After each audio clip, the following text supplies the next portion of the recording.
परम आदरणीय सूबेदार साहब, कोजाराम जी, धनाराम जी, पुखराज जी और अपने महबूब अली सर, गणेश जी सर, गांव से पधारे हुए सभी अभिभावकगण, शिक्षकगण और नव भारत की युवा तरुणाई, आप सबको सर्वप्रथम भारतीय गणतंत्र दिवस की बहुत बहुत बधाई। मैं अभिभूत हूं इस विद्यालय के संस्कारों से, मैं अभिभूत हूं आपके स्नेह से,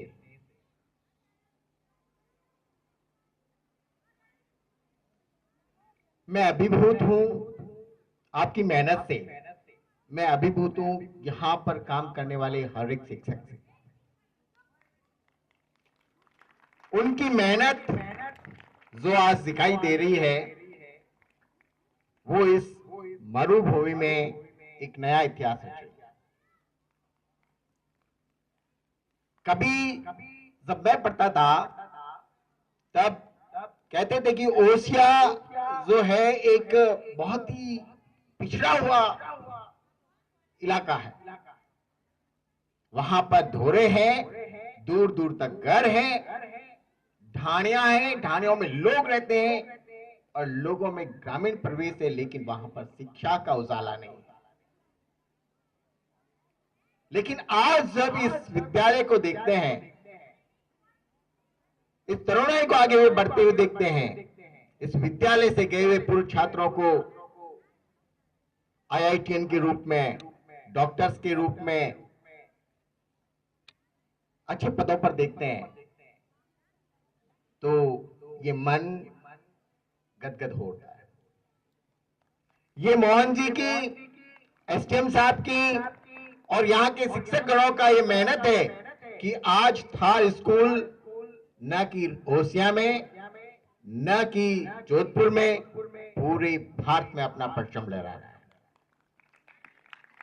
शिक्षा का क्षेत्र हो या फिर खेल का मैदान हो या फिर यहां से हम लोग पास आउट करने के बाद में इस देश की सेवा के लिए निकलते हैं, आप में वो जज्बा दिखाई देता है जो हर एक भारतीय में दिखाई देना चाहिए। आज स्कूल बहुत है, बहुत सारे स्कूल्स हैं, गणतंत्र दिवस, 15 अगस्त, 26 जनवरी सब कुछ मनाया जाता है, महापुरुषों की जीवनियां पढ़ाई जाती है, लेकिन वो संस्कार दिलों में नहीं उतार पाते। गणतंत्र दिवस का सिलसिला ये हमें आसानी से नहीं मिला।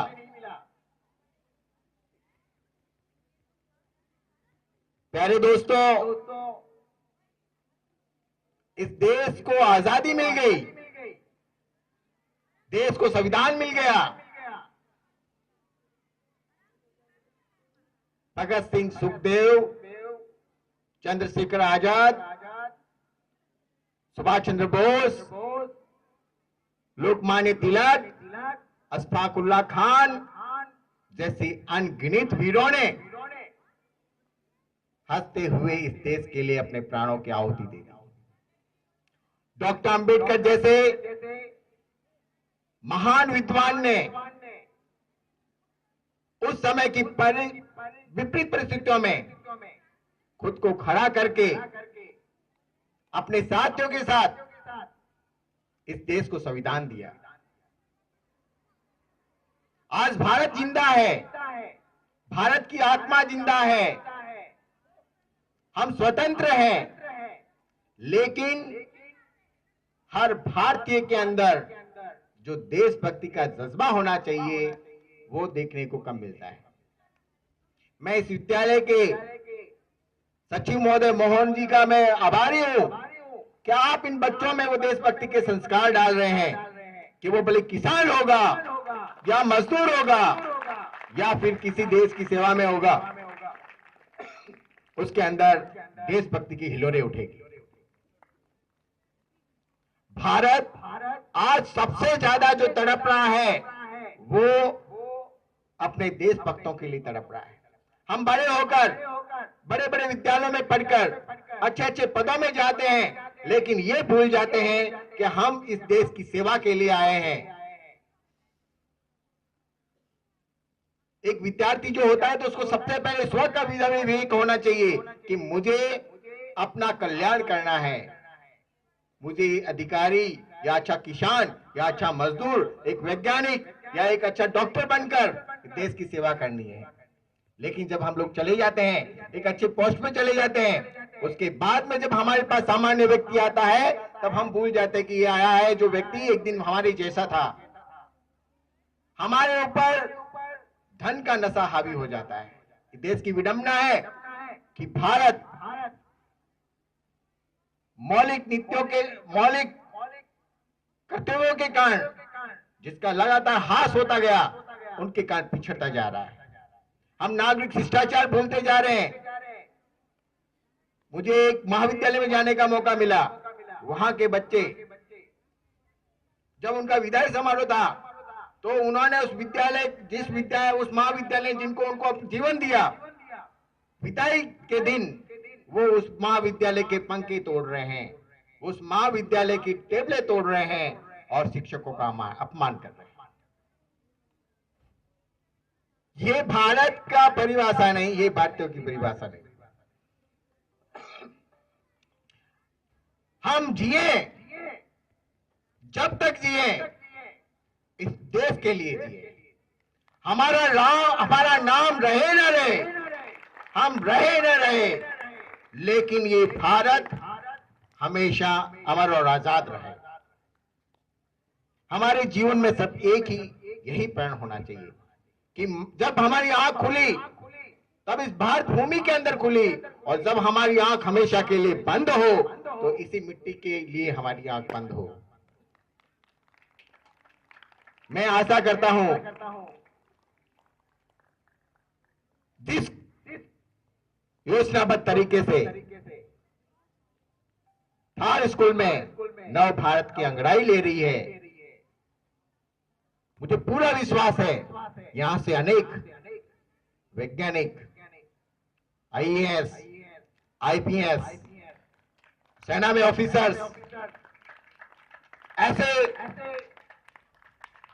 प्रतिभा यहां से निकलेगी और इस राष्ट्र को गौरव प्रदान करेगी। नव भारत का जो निर्माण होगा वो आप लोगों से होगा, और मुझे यहाँ के हर एक शिक्षक से यही आशा है कि जो कार्यक्रम आपने यहाँ पर देशभक्ति से उत्पन्न किया है वो इनकी रगों में डाल दीजिए, इनकी रक्त की एक एक बूंद में देशभक्ति भर दीजिए कि जब यहां से जाए तब ये सबसे पहले अपने आप को भारतीय माने। इनके सामने आने वाला हर एक व्यक्ति इनकी सेवा का लाभ लेके जाए। उनका नाम जाने न जाने, लेकिन वो आपका नाम जरूर जाने की हो सकता है कि इनके गुरुओं ने जो संस्कार दिए, मैं उनको दिल से आशीर्वाद देता हूं। वो आपको जितना आशीर्वाद देंगे वो ही हमारी पूंजी होगी। धन जी जो पुलिस में है, पुग जी जो रेलवे में है, हमारे सूबेदार साहब जो आर्मी से रिटायर्ड है, मैं आपसे भी यही आशा चाहूंगा कि देश जिस विषम परिस्थितियों से उठ रहा है, हमारे पास से जो व्यक्ति हमारे पास जो आता है वो कुछ आशा लेके आता है कि मेरी जो समस्या है उसका समाधान आपके पास होगा। हम जो व्यक्ति यहाँ पर मौजूद है, हर व्यक्ति से कह रहा हूं, हम उस हर व्यक्ति की आशा को पूर्ण करने में अपना सहयोग देना चाहिए। जीते जी तक हिंदुस्तान, मरने के बाद में भी हिंदुस्तान, यही हमारे जीवन का एकमात्र लक्ष्य होना चाहिए। मुझे जब भी मौका मिलेगा, मोहन जी से मैं निवेदन करूं, मुझे बुलाइए, प्रोग्रामों में नहीं, मुझे एकेडमिक प्रोग्राम्स में बुलाइए जहां पर बच्चों को कोई लैब में कोई काम हो रहा हो, जब आपका पुस्तक मेला हो रहा हो, जब आपके यहाँ भाषण प्रतियोगिताएं हो रही हो, तब मुझे बुलाइए, और न मुझे अतिथि के रूप में नहीं, मुझे एक अभिभावक के रूप में, एक शिक्षक के रूप में बुलाइए, मैं आपके साथ दौड़ के काम करूंगा। जय हिंद, जय भारत।